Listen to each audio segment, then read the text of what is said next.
Toutes les réponses à vos questions sur le management de demain. Plus fluide, plus fun et plus frugal. C'est FAQ présenté par Fred sur FCube. Allez, bonjour à toutes et à tous, bienvenue dans cette nouvelle émission de FAQ. Cette nouvelle saison, on fait notre rentrée en même temps que vous. Je suis toujours en compagnie de Frédéric. Bonjour Frédéric. Bonjour Tom. Ça va bien? Super, et toi? Eh bien merci, je suis en forme, au taquet pour cette nouvelle saison avec plein de sujets. Et aujourd'hui on commence directement, on va rentrer au cœur des outils du management de demain. Et on va répondre à la question de Marie. Merci Marie pour cette question, c'est comment créer de la confiance en entreprise? Et on enchaîne du coup avec la problématique du jour. Quel lien entre la confiance et le management de demain? Merci Tom et merci Marie pour cette question qui va nous permettre de développer plusieurs émissions, je pense, parce que le sujet de la confiance est quelque chose de très vaste et très important pour le management de demain. Alors pourquoi? La première chose, c'est qu'on est de plus en plus, vous le savez, dans le monde de l'entreprise, en interaction permanente. Les sujets sont complexes et en plus, il faut aller de plus en plus vite. Donc, on est obligé de compter sur les autres pour que chacun fasse sa part du travail, qu'il le fasse bien et dans les temps qui sont impartis. Et bien, pour pouvoir faire ça et être sûr qu'à la fin du projet, de la tâche qu'on s'est donnée, tout revienne et se coordonne aux petits oignons, il faut pouvoir faire confiance aux autres. Okay. Bien sûr, c'est pour ça donc, que le management de demain s'appuie sur ses fondements, sur la confiance. Mais comment on peut faire ça? Alors, pour éviter de développer trop de théories, je vous propose, pour répondre à la question de Marie, de parler d'un outil qui est inspiré donc, des travaux de David Maister. Qui est ce fameux David Maister alors? Alors, ce fameux David Maister, j'ai découvert ses travaux dans un bouquin que je vous recommande, le bouquin de Vinay Nayar, qui s'appelle People First, Customer Second, et qui parle de la pyramide inversée et de l'expérience de Vinay Nayar, donc dans cette très grande entreprise indienne. Et dans une de ses précieuses pages, il parle justement du travail de David Maister et des 4 piliers de la confiance. D'accord. Alors, avant de développer ces 4 piliers de la confiance, j'ai juste besoin de poser avec vous 2 choses. La première, c'est que la confiance, ça ne se décrète pas. Il ne suffit pas que je te dise à Tom, je te fais confiance et tu me fais confiance pour que ce soit réglé. Okay. La confiance, ça se cultive. Donc, on va regarder comment. Et la deuxième chose, c'est qu'il y a 2 types de confiance. La confiance qu'on donne aux autres, hein, je te fais confiance, et la confiance que je t'inspire, c'est tu vas me faire confiance. Et je vous propose de parler de cette deuxième confiance et comment je fais, notamment en tant que manager, pour inspirer confiance aux autres et à mes équipes. Donc ces 4 piliers de la confiance permettent, quand on les développe, de créer de la confiance. Le premier pilier, c'est la crédibilité. Les gens nous font confiance si on est crédible, c'est-à-dire qu'on fait le job pour lequel on est attendu.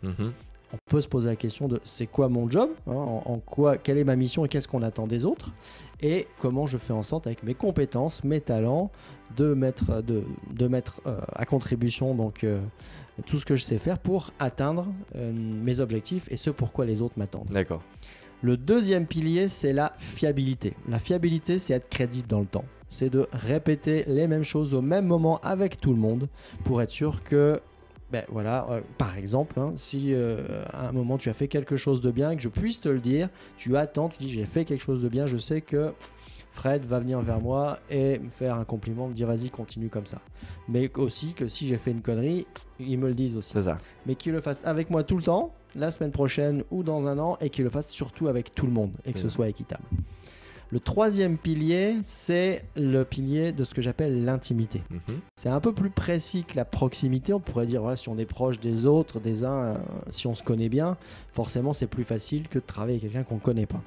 Mais je veux parler moi de l'intimité de fonctionnement, c'est-à-dire de bien connaître comment moi je fonctionne et comment l'autre fonctionne pour pouvoir mieux se comprendre. Et je vais juste donner un exemple très simple, c'est qu'il y a certaines personnes qui ont besoin d'anticiper, de planifier par exemple un rendu de travail dans 15 jours, il faut qu'ils le sachent pour pouvoir se préparer. Et il y a d'autres personnes qui ne fonctionnent pas du tout comme ça et qui vont travailler la veille au soir et rendre un même travail en termes d'efficacité le lendemain. D'accord. Donc il faut pouvoir comprendre ça, savoir ça pour répondre aux attentes de chacun et qu'on arrive au bout, au même résultat. Et le quatrième pilier, c'est celui de la clarté de l'intention. C'est-à-dire que quand je demande quelque chose à quelqu'un, est-ce que mon intention, le sens de ce que je lui demande est clair? Et à ce moment-là, on évite que les gens se posent des questions sur dire mais il me demande ça pour moi, pour son intérêt perso à lui, est-ce qu'il y a un truc caché? Si ces questions-là émergent, la confiance s'éloigne et le doute prend la place. Donc pour développer ces quatre piliers, on peut se poser ces questions et se dire est-ce que je suis crédible? Est-ce que je suis fiable? Est-ce que je pense que mes équipes me trouvent proche d'eux et qu'on se connaît assez intimement dans notre fonctionnement? Est-ce que mes intentions sont claires? Est-ce que je donne du sens quand je travaille avec elles? C'est pas simple là, quand même comme sujet à comprendre. Hein. Non, c'est pas très simple. On est dans un fonctionnement dans le management de demain sur du savoir-être, sur un état d'esprit, sur du relationnel qui prend de plus en plus de place. Et donc, ce sont des choses qui ne sont pas faciles, naturelles et qui sont exigeantes, qui demandent un travail sur soi et aussi un travail en collectif. Et ça s'accompagne. Et c'est pour ça que je tenais à vous proposer ce petit outil. Donc, sur les 4 piliers de la confiance pour que vous puissiez l'expérimenter vous-même ou avec vos équipes ou avec vos collègues et nous dire si ça peut vous aider justement à développer cette confiance. Exactement, donc comme tu viens de le dire, essayez-le chez vous, essayez cet outil et puis on en reparlera avec vous dans une prochaine émission, soit par téléphone ou soit en interview directement pour voir ce qui a changé, pour voir si ça vous a aidé tout simplement. Et puis on espère qu'on a répondu à ta question Marie. Et si vous voulez vous poser vos questions, c'est simple, c'est soit sur Twitter, soit sur le site fcube-lab.com ou dans les commentaires, c'est simple. Je vous propose de vous abonner pour voir plus de vidéos et plus d'émissions. Merci à toi Frédéric pour cette émission. Merci Tom. Et à bientôt tout le monde, ciao. À bientôt.